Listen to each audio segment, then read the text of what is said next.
the organization and member organizations. I'd like to congratulate Abdalhadi Alijla on this achievement. We have an opportunity at this moment to hear Abdalhadi's presentation reflecting on his work. But before we do so, I think it is also useful to say a few words about the person receiving the award. So Abdalhadi is a Palestinian social and political scientist and social science advocate. He's a postdoctoral associate fellow at the Oriyat Institute of Beirut, and he is the co-leader of Global Migration and Human Rights at Global Young Academy. He's a co-founder of Palestine Young Academy in 2020, and associate researcher and the regional manager of Varieties of Democracy Institute in Gothenburg. He's responsible for MENA and Gulf countries there.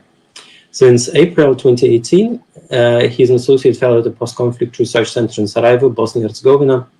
And in the past, he has read public policy and governance in Zeppelin University in Friedrichshafen in Germany, and received a PhD in political studies from State University of Milan. He has been granted several awards and scholarships, including DAD, RLC, Junior Scientist, University of Milan 2012, ICCROM 2010, and Saud Al-Babtin 2002. And he worked for many NGOs and INGOs in Middle East and Europe, such as Transparency International, GIZ, EU Madan Fund for Syria Crisis, and UNB. And he's a member of Scientific and Consultative Committee of Center of Arab Unity Studies in Beirut. And he has written widely in academic and public engagement objects. He's the author of Trust in Divided Societies, a book published by Bloomsbury Academics. With that brief introduction, I'd like to pass the word to Abdalhadi himself, who will be speaking about his work and reflection on, I hope to hear a bit more also for your contemporary work on habeas viscus, on visa violence. The title of his presentation is entitled Palestine and the Habeas Viscus, an autoethnography of travel, visa violence, and borders. Abdalhadi Alijla, please. Thank you very much, Tumfei, and it's a pleasure to be here today. And it's a pleasure also to be with the great colleagues, as I can see in the participants and today. It's my pleasure to be here today. I would like to thank you very much for your presence. I am overwhelmed with the gratitude to have been selected to receive the International Political Science Association Global South Award this year. I am so honored to have my work recognized in this way by IPSA and by many other colleagues. Many years went into being a political scientist and social science advocate, and it means to me so much that the work I am so passionate about is also resonates with others. This achievement is not something I did alone, and there are many others who deserve to share this award. I would like to thank and also mention my colleagues, political and social scientists from Africa, from Latin America, from Asia, and the Global South. They are doing tremendous work for their community, their own countries, societies, and the world by producing sound knowledge for better societies and better world. This Global South Award comes, or started to, in a very critical decade where political scientists from the Global South faces very big challenges and barriers, facing the brutality of states and regimes, scarcity of resources, but also racism in job markets, and above all, what I call postmodern exploitation by some, not all, of course, their counterparts in the global north. I don't want to be considered this as an attack, but I'm taking this into consideration. Some academics from the global south refer to the latter as a continuation of colonialism, or colonialism in a new mask. Indeed, science, politics, and social norms are not independent, not autonomous spheres of human knowledge and activity, and therefore their interaction cannot be understood through, as Indian scholar Shelia Yasnov says, unidirectional arrow of cause and effect. Therefore, the political and social science of the Middle East, and here it's also the global south, is not easy to examine without the great contribution of us. Us here, I mean scientists from the global south. Analyzing the process of Middle East and also the global south in general, scientific development and nation building will enable us to understand the seemingly complex and contradictory nature of many issues, including anti-colonial struggle, nationalism, and particularly its ambitions to, as El-Shakri, the Egyptian scholar, says, emancipate the colonial self through the very same values it claimed to oppose, including faith in scientific modernity and progress. With such a word, to encourage and recognize the work of researchers from the global south, we are moving a step forward to have a normal and equal relations. And here I mean in knowledge and scientific production. And that's why I chose this topic to work on autobiographies as a transdisciplinary research, where the researcher himself or herself is the only one that could contribute to this field. It's a new novel way to contribute to the political and social science. We must acknowledge that the research process, especially in political and social science, is infused with power.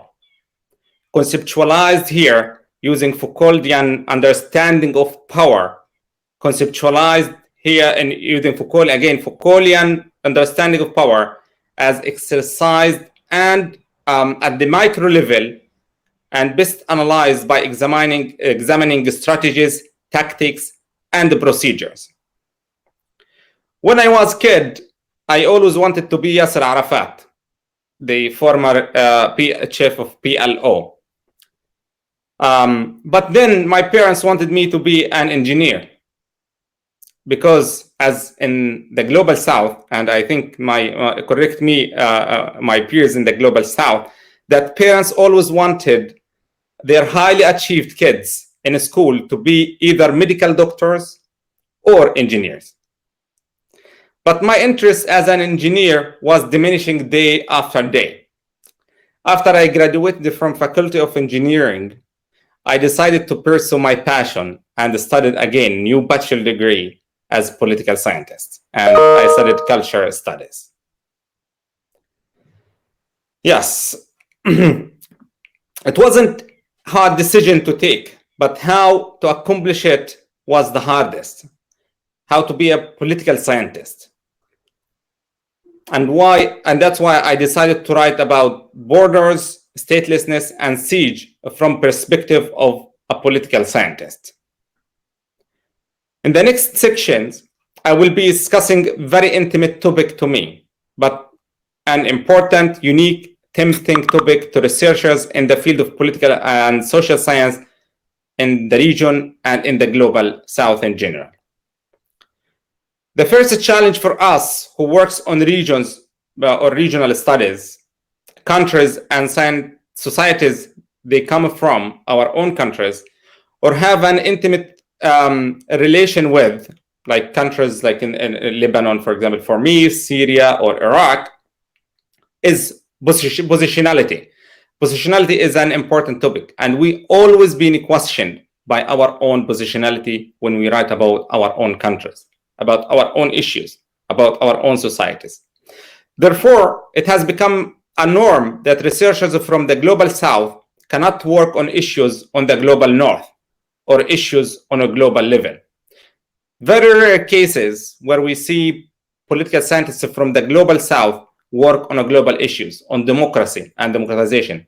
There are very few names because there is a barriers that's from the global south must work on the global south. And most importantly, they must work on their own countries. We have been, global south researchers have been transformed in many cases, in the words of Edward Said and Hamid Dabashi, as local informants, rather than researchers or academics who have the capacities, tools, and the skills to theorize and produce knowledge on issues they are trained on and can work on as well. One of the first steps to do was to go beyond that and reject the idea of working on issues related to Palestine at my own PhD student, as PhD student. My PhD studies were not on Palestine. I needed to expand my horizon and use my skills to be able to theorize as a scholar from the global south with no geographical boundaries. I am always asking how many academics who supervise master's students and PhD students from the global south in the global north encourage those students to work on issues and the questions related to global north, or generally theorize, generate theories and philosophy that have European-centric history. Very few, if any. Even when we work as a global south scholars on questions related to global south, our own regions, such as autobiographies as a novel way to research in the field, we are faced with this issue of positionality again.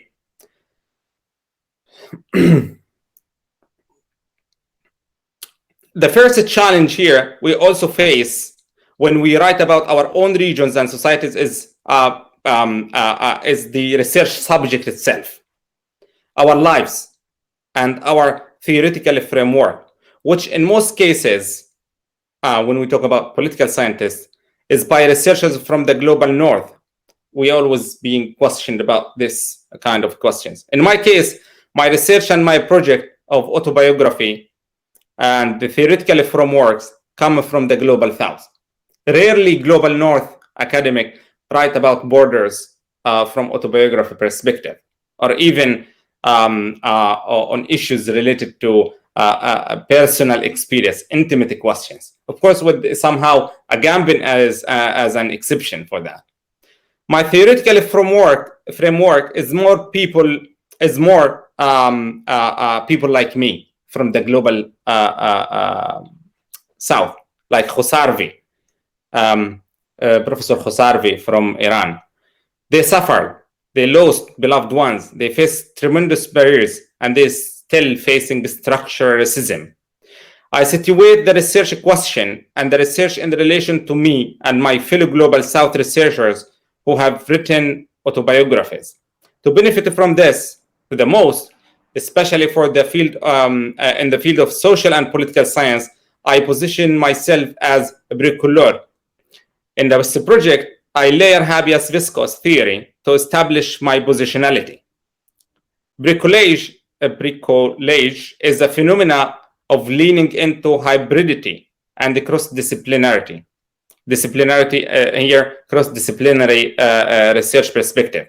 Stepping back from the conventional understanding of research rules and drawing from, as Steinberg and Kinschle says, numerous modes of meaning making and knowledge production that are useful for understanding forces of domination and locating social phenomena, as that's in the name of Catherine Van. When my father in 2019 passed away, I was just a few hundreds kilometers from home in Gaza. I was in Beirut, in Lebanon, the city I love, and as much as I love Gaza, my own home city. The night before, I was traveling from the north of Sweden to Lebanon without any problem, without any trouble. Then there was no possibility to go to Gaza, even though it's just 1 hour flight to Gaza. If the Gaza airport was still available, it was destroyed in 2000 by Israeli forces. But it was this. But here, if I wanted to go by car, it would take maximum 5 to 6 hours if Palestine was not colonized. In the worst case scenario, and if the Gaza Strip was not under siege by Israel at this moment, and at that moment exactly, it would have taken from me between 7 to 10 hours to arrive home. That was a possibility that I could pay the last farewell for my father. Then I started to think about writing what is to be political scientists from the global south in general, and Palestine in particular, especially from Gaza. I then decided to start the autobiography, Border, Siege, and Statelessness. My autobiography project has 3 goals. The first is to stress the importance of autoethnographies for political science and political scientists, borders studies. Second, it shows how Israel, as a colonial power, created the notion of Gazans, the Palestinians from Gaza Strip, where it treated Gazan as a bare life as of a gamble, and also as a habeas viscus, and as Alexander Wahelia. We are at the cross-section, at sectionality between habeas viscus and bare life, using technological assemblage to control our lives, the lives of the Palestinians of Gaza.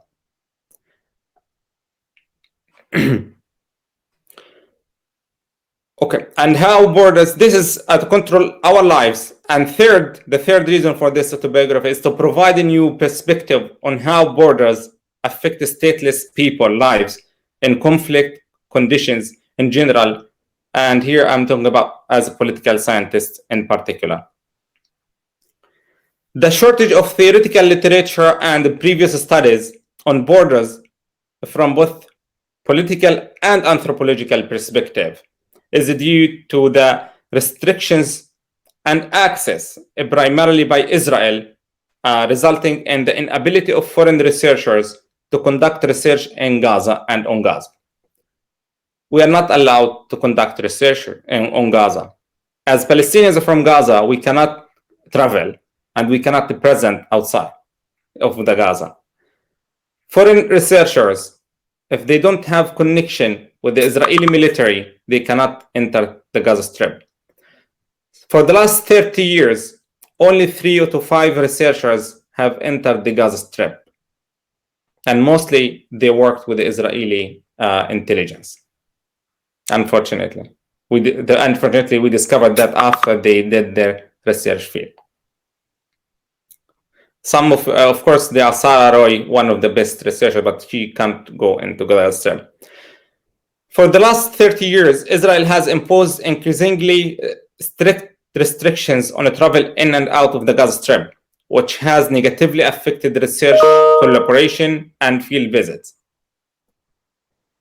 According to Palestinian researchers, this is a compound by the difficulties researchers face in gathering personal stories from Palestinians in the Gaza Strip due to the high level of trauma they have been experienced. Although it is an autoethnography as a novel tool that discusses some aspects of my own personal experience to reflect on the experience of the Palestinians from Gaza Strip, this is also a generalization of the whole my generation, the whole generation of me. My story by no means also, it doesn't represent the collective Palestinian experience, because the Palestinians have been fragmented in a way in diaspora as refugees, in Gaza, in the West Bank, in Jerusalem, East Jerusalem, but also Palestinians who have Israeli citizenship. Everyone has his own experience. This project offers a new perspective on the effects of borders on human and the humans in the context of Palestine in general and Gaza in particular. This always triggered the question on the effect of borders, not only us as Palestinian scientists, but also scientists from the global south. How many political and social scientists from Africa, Middle East, Asia, and other countries denied participation, for instance, in such congresses and conferences, just because they are part of that world, the global south? If we consider autoethnographies as a mean and a tool in social science, then this way we ask the readers to feel the truth of the stories and then to become co-participants, engaging in the storytelling emotionally, aesthetically, and intellectually. I framed the Palestinians of the Gaza Strip within the viscous flesh lenses, recognizing the severe violence the people of Gaza that are subject to, and here instrumentally and psychologically. Although I make use of the Homo sacer theory as a description of the Palestinians of Gaza, especially the state of exception, it articulates that the Palestinians of Gaza are caught between the Homo sacer and habeas viscus. The use of habeas viscus reflects the racialized use of knowledge and technology to affect and manipulate the human life and environment, particularly with respect to Gazans, Palestinians who live in Gaza, who are born to violence and have long been under oppression, siege, military attacks, and strict borders and restrictions on movement, this is exactly what Wahiliya is trying to convey to us about habeas viscus. But as a Homo sacer, without sovereignty over our movement, which is the Gazan movement, borders, travel, death, and life, amid severe violence, they continue to live in a continuous state of exception.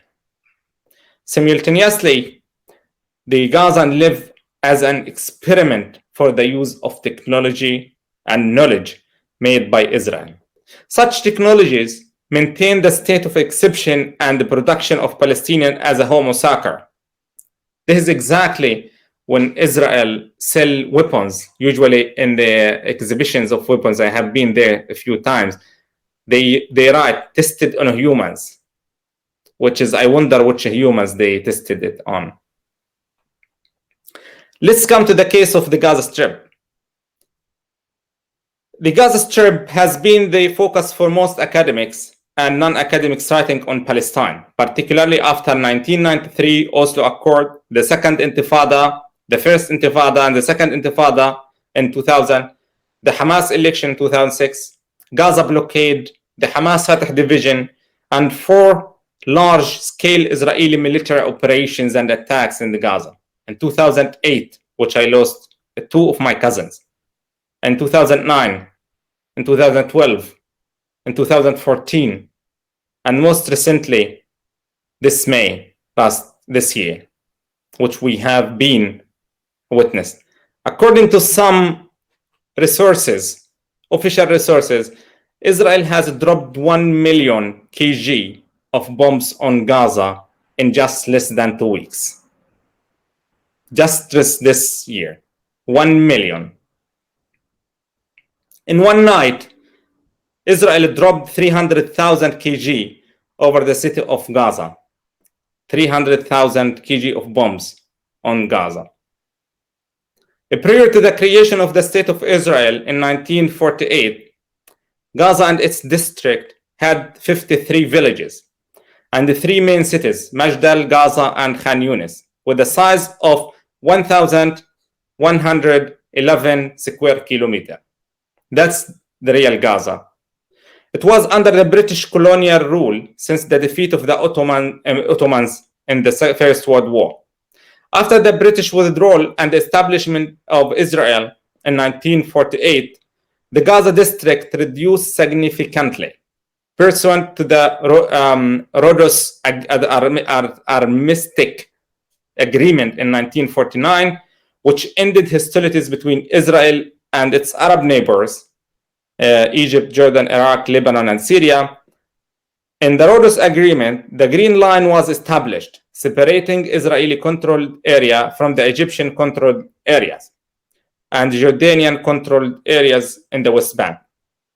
So let's imagine this situation. Gaza was 1,111 square kilometers.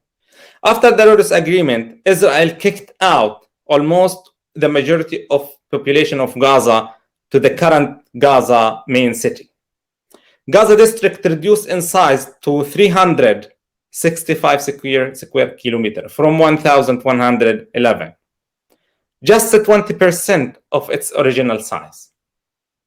In 1948, the population of Gaza Strip increased from 90,000 to 250,000, just in 1 week, including refugees who were forced to leave their homes from other areas in Palestine. In June 1967, amidst the heightened tension, Israel attacked Egypt and Syria, taking over the Gaza Strip and the Sinai Desert, as well as the Golan Heights from the Syria and West Bank and East Jerusalem from Jordan. As soon as Israel took over the Gaza Strip, it established military rule over the Palestinian occupied territories. From 1967 until 1987, Israel allowed Palestinians and in the Gaza Strip and West Bank to travel to Israel without permission as a cheap labor force, along, of course, to cheap labor force. It was exploitation of the Palestinians. Of course, the Palestinians were not allowed to leave, but they just work in Israel. However, the restrictions intensified in the following years along the hostilities, isolating the occupied territories, especially the Gaza Strip, gradually in the early 90s and more completely in 2000. Which means in this aspect that the military rule over the Gaza Strip has never stopped since 1967.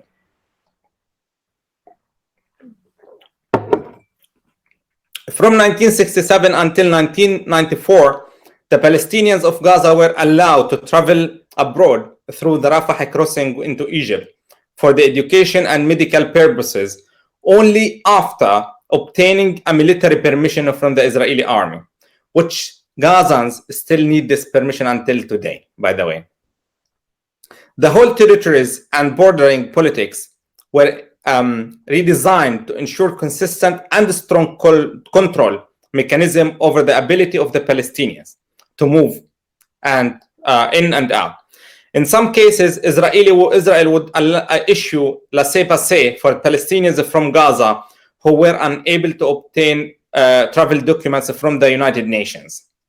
After the Oslo Accords, the Palestinian Authority was established as a semi-autonomous governing body in the Gaza Strip and parts of the West Bank.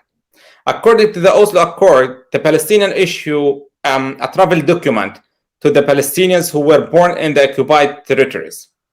Although the Palestinian IDs are still issued by the Israeli military, which means that imagine the Palestinians, if when the day you are born, you have your name, your day of born have to be reported to the Israeli military.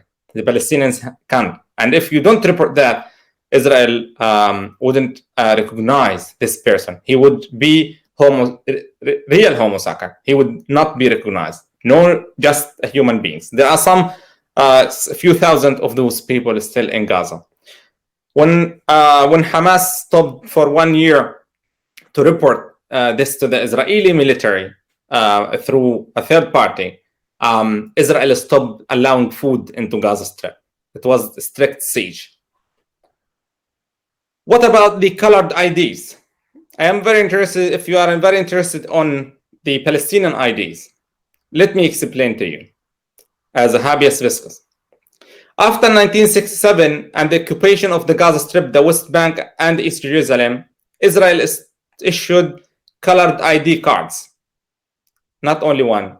I will show you now. Gazans were issued red cards, ID cards, red. West Bankers, Palestinians from the West Bank, were issued orange ID cards.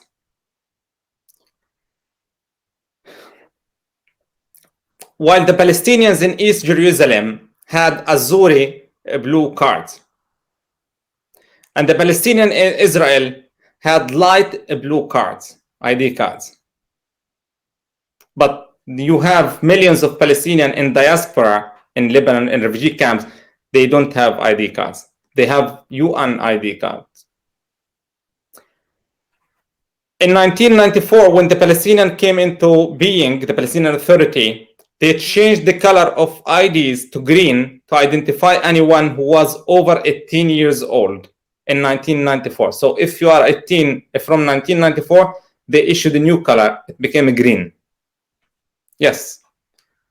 My parents, older brother, and 3 of my sisters had red ID colors, while I and the rest of my siblings had the green ID colors. Here, the ID proliferation has a psychological effect. Like, for example, it's not funny to say this, but if you want to marry from different colors, you need to report to the Israeli military, and in some cases, you need military permission. For example, if you have different color of blue colors, you can't marry each other because before getting military permission from Israeli army, especially if you are from the West Bank or Gaza, or from the Palestinians who have Israeli citizenship. What about the travels? Palestinians of Gaza are the only allowed to travel through Egypt, and Palestinians of the West Bank only through Jordan.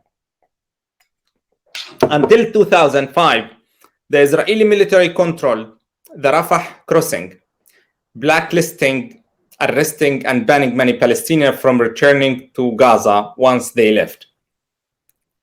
Even today, the registry of the Palestinians who can enter the Gaza Strip is managed by the Israeli military, working with Egyptian security services. For example, in June 2006, Israel imposed a blockade on the Gaza Strip, forcing the EU police monitoring mission to not access to the Rafah crossing, which they closed until today permanently. It opened a few hours a day, but with a very strict movement. Like the way it takes 4 or 5 hours, it takes 3-4 days. Palestinians also continue to be stateless. Many have travel documents from Egypt, but they are not Egyptians. Therefore, the Egyptian state is not responsible for protecting or securing their safety or of their travel. Palestinians of the West Bank with Jordanian travel documents are also not Jordanians. More importantly, the Palestinian travel document issued by the Palestinian Authority retains the statelessness of the Palestinians, as it encourages countries to keep treating Palestinians as Palestinians without political and legal identity. Only Palestinians, but you don't have any legal protection, you don't have any political protection, but also non-political and non-legal identity. Most recently, the United States of America closed its consulate for the PA in East Jerusalem and opened a Department for Palestinian Affairs within the US Embassy in Israel, which is depriving the legal and political meaning of Palestinians.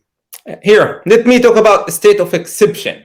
A state of exception is reflected in the extreme violence that my people, the Palestinians, have been subjected to from multiple actors. The state of exception is understood as the essentially extrajudicial, something prior to the law or beyond the law. I grew up surrounded by a violent environment on both sides of the society, and the society and the occupation as well. There was a hierarchy of authoritarian violence, beginning with the Israeli occupation, crime, and the trauma. Trauma was the norm at that time.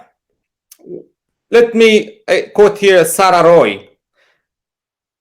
Children in the Gaza Strip are increasingly incapable of conceptualizing authority in traditional terms, since parents and teachers, unable to protect the youth from constant abuse and threat, have ceased to exist as authority figures. Authority is now the enemy and is inherently evil. Law and order don't exist in Gaza, in concept or in practice, and therefore the children have no boundaries and no makers for distinguishing good behavior from bad. The children are fearful in Gaza, but they are also feared. As Gazan, I lived and still live in the state of exceptionalism. When Israel upholds the law and suspends the law against us, and against me, of course, it declares a state of exceptionalism targeting a specific population who were born in Gaza. They call it Ghazawi. They deprive us from our Palestinianism. Every child in Gaza, as I was, is a homo sacer.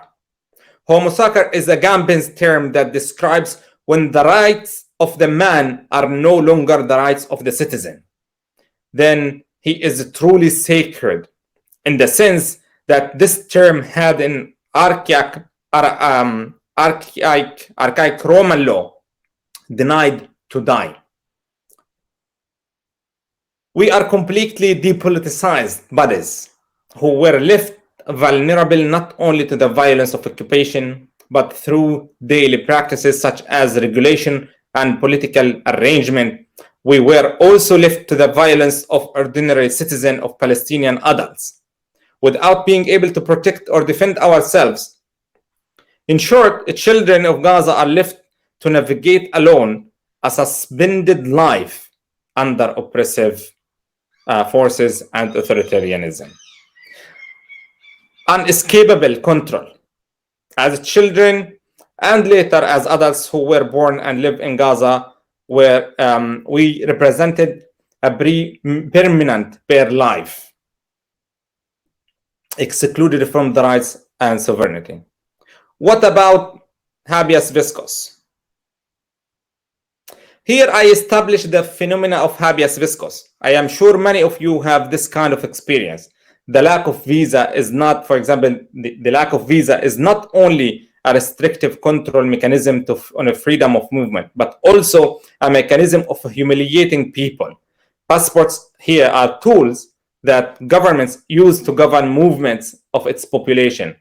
Yet, passports also represent the strength and vulnerabilities of nations and states. Therefore, people are classified as safe travelers, desirable or non-desirable, which is also linked to foreign policy. When Gazans are treated through the security lenses of Egypt because of their position under Hamas as a de facto government or ruler, it affects the whole population without looking at us as different people, classified. We are people, but we are under rule, but we are not part of the Hamas, for example. I have received many invitations through many years since I was 19. And I have always been denied entry to Global North. It was only 1 or 2 times I got a chance to go to the Global North, and the last time I went to Global North, I remained there. I couldn't go back to Gaza, I mean. Let alone the required visa to cross to Egypt. My first visa was from Malaya, global South country. Visa violence here, which I always argue that we have a visa violence. And this is the visa violence I'm trying to theorize in a way, is the act of establishing barriers by categorizing individuals based on their country of origin or nation state, to deny them or impose higher restrictions on them or requirements to provide them visa to access to these countries. Let me conclude with these final words and remarks. Time is ticking. Yeah, the suffering of the Palestinians of Gaza exercised by Israel and other countries against the Palestinians of Gaza is extreme political violence. Suffering has become the defining feature of the Palestinians of Gaza, who are excluded from the normality of law and humanity. Gazans are degraded and animalized, and some here I'm animalized in a way. Some people would disagree with me because animals also have rights, and here I'm just borrowing this word. Around the borders and in border areas, The Palestinians of Gaza are not seen as individuals in the humans, but rather as political subjects who hold specific passport and should be treated accordingly. Although some Palestinians of Gaza have foreign passports, they are identified by their flesh origins as Gazans. Even if you are Swedish or even if you are American, but you born in Gaza or your parents are Gazans, you are treated as Gazans. No political and legal aspect. Being treated as a flesh work as the humanizing mechanism expressed by the term Ghazawi. The Palestinians of Gaza were subject to the humanization by changing their human environment, especially borders. If we consider the Gaza Strip a small size, every part of it can be considered a border zone.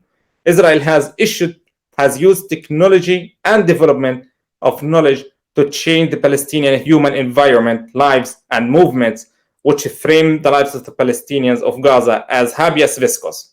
Dear colleagues, I will continue my effort to be and to conduct this work and looking forward to work on issues related to Global South, to support the scientists and political scientists, social scientists of the Global South for many years to come.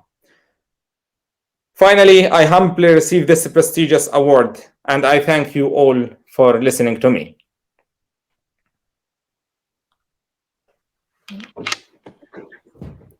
Thank you very much, Abdalhadi. I was anticipating a autoethnography, a personalized story rather, but I think it was not only a personal story of and reflection on experiences, but also the one that chimes well with many other border conflict situations and experiences of exclusion based on identity at birth, place of birth.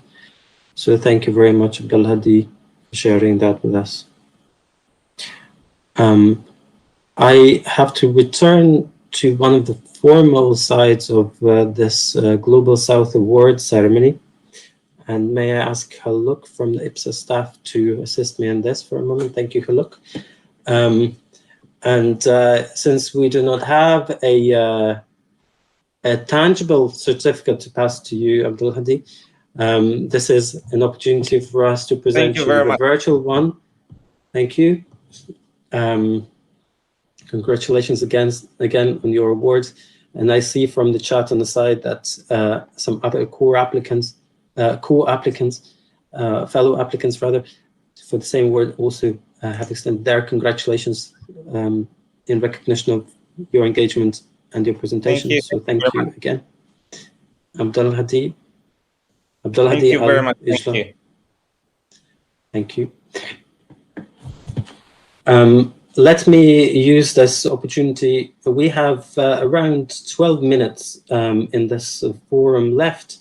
So let me use this opportunity to draw on our attendees and maybe solicit questions, comments from the floor. I'm not sure how you, our participants, would like to contribute or ask, whether in, say, appearing on the screen or coming in the chat. If you do want to comment in the chat, please do so. I will read it out for the record and allowing Abdalhadi to respond.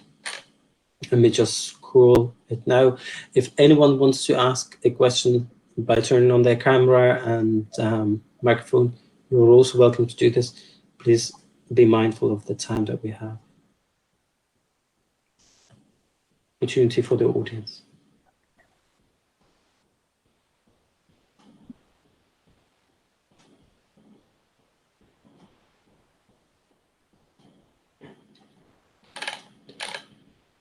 Does not appear that we have any, but I will then use an opportunity to ask Abdalhadi of your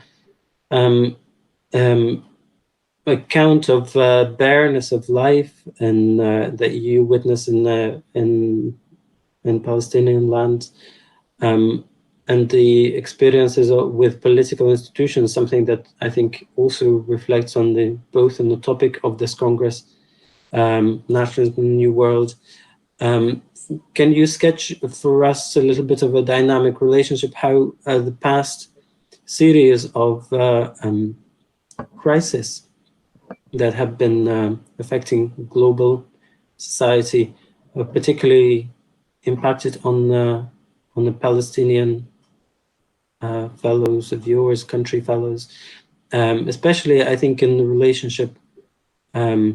You have mapped out well the constraints of legal political situations on the ground, and much of the Palestinian awareness of the Palestinian cause across the world has been due to vocal advocacy by Palestinians, on behalf of Palestinians, by international organizations of various sorts. How did this change and over the past years? Well, let me talk about this. And we have to acknowledge that the Gaza Strip has been going through the underdevelopment for 100 years. Even before since the British colonialism started, Gaza was the last city to fall down in the First World War. And I think that Gaza actually was the first country and the first city in the whole history to be bombed by chemical weapons in the First World War. In 1917, Gaza was the first city to be bombed by chemical weapons, gases. It was gassed during that time. It was the first city, indeed. And then the British focused on underdeveloping Gaza Strip. They didn't open schools. They didn't fund universities. They didn't fund developing infrastructure and so on.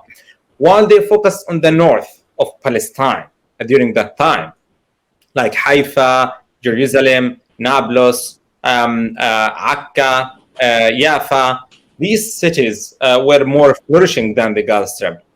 And when the Israeli took over the Gaza Strip, they imposed some exactly. Let me put it this way: in 1967, in 7th of June, 1967, Israel attacked and took over the Gaza Strip. Exactly 1 week after that, in 14th of June 1967, Israel formed what called the Professors Committee. They gathered 4 to 5 professors from Israeli elite universities, where they have to put a strategy. Actually, there is a scientific paper about that, not by me, but by a Jewish a friend of mine who wrote about this based on the archive. And those 5 professors put a strategy how to control the Gaza Strip and how to make people to leave the Gaza Strip, but also to have a control over their lives, to pacify them in a way that not to fight the occupation. And one of these kind of things of their policies was anyone who wanted to seek education, and especially seculars or nationalists, secularism, there was a secularism, nationalist secular people have to be kicked out of the country. While we need to keep people who are not secular in the Gaza Strip and take them as a cheap labor in Israel. That's contributed to the different idea of being intellectual, to being academic.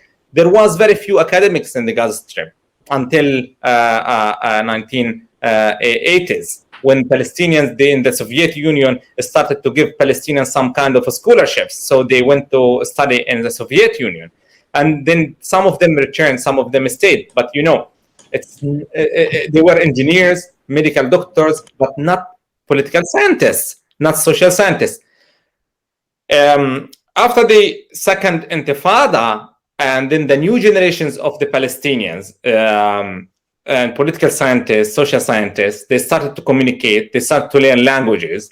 There have been new voices from the Gaza Strip. But still, Palestinians in Gaza, they are not allowed to travel. Even if I have been I have tried to travel, and I think some of my colleagues here, they read the paper, because I have tried to travel for 3 years to cross the borders, so I can go to my studies at that time in Italy. Some of my colleagues, they They from the first few weeks they give up. Some of them the first few months they give up. If you want to have a visa to Europe, you need to have an appointment. But to have an appointment, you need to go to Tel Aviv or Jerusalem, which is impossible to have. Israel doesn't allow that. Some of them go to Egypt and they stay in Egypt for some time before going traveling, but it takes time. But another policy again is that Israel doesn't allow participating in conferences. Like if you are a political scientist from Palestine, you can't travel. They will question you many times. They will not allow you to leave because if you want to leave, Israel have a list of all Palestinian activists, political scientists, academics. If you are a Palestinian academic and want to go and give a lecture in a Palestinian university, you are not allowed to enter. If you are a Palestinian, work in a Palestinian university, and then you want to leave, you need a military permission to leave. So you can't participate in conferences, international gathering. But another aspect of that, Israel have arrested hundreds of Palestinian scientists. Some of them still in jails until today. And usually, whenever you travel and present a paper or something, when you go back to Palestine, I mean here the West Bank, because Gaza you can't even leave. Then they will question you. They will interrogate you. Why, where, who, and so the Palestinians they will avoid this kind of harassment by not going or participating in any conferences. Thank you, Abdalhadi. Yeah, I think the circumstances and difficulties of maintaining lines of communication, and particularly maintaining the lines of intellectual exchange, views that are accessing views of Palestinian population, whether in the Gaza Strip or generally in the Western Bank areas as well, are of grave concern to many scholars interested, particularly in the freedom of expression and assessing the gravity of the situation on the ground. As you vividly described, in addition to that, I think we persistently witness the lack of access to the basic resources to ensure livelihoods of people are at a decent level, and of nature there is very rarely a concern to maintain the level of maintain the level of intellectual debate with colleagues and individuals who are in the Gaza Strip today. Besides maintaining personal contacts, also appreciating the difficulties that maintaining such contact come together with the current situation, as a result of the current situation, ongoing situation. I think looking at the time that we have been allocated for this, I would like to say apologies. There were no questions from the audience so far, but let me just Asha Gupta have written a question here. Yes, I think because we need to close this session in 1 minute, I will encourage you to get back to Asha directly. I will. Yeah, I think there is against intellectualism. Yes, there is a movement against intellectualism in Gaza Strip. It's by Israel, but also by the Palestinian Authority, which has become a security tool in the hands of the Israeli occupation team. And also the other comments that came in, I would like to reiterate that again, particularly in the context of the Global South Award from Swarna Rajagopalan, on thanking you, Abdalhadi, for comments on politics of political science scholarship that you started with, and as well Christiana Stuckman expressing gratitude for sharing your personal story, and wishing that more people would be listening. Same for me, and I would sign up the entire IPSA organization to that. thank you for bringing a genuine voice from the ground Thank to you. what might very often appear to be a detached and remote from reality environment of the World Congress that is also now in the virtual reality out there. But it is encouraging to hear different voices from different locations in across the world, and appreciate the difficulties that individuals, whether be they scholars or activists or regular citizens, face when negotiating border control regimes and opportunities for travel and exchange, something that we very often as academics need as an air to breathe in order to do our work and remain intellectually alert to challenges of the contemporary world. Thank you very much, Abdalhadi Alijla. Thank you very much, everyone. Winner of the Global South Awards. Thank you. Thank you very much. Thank you.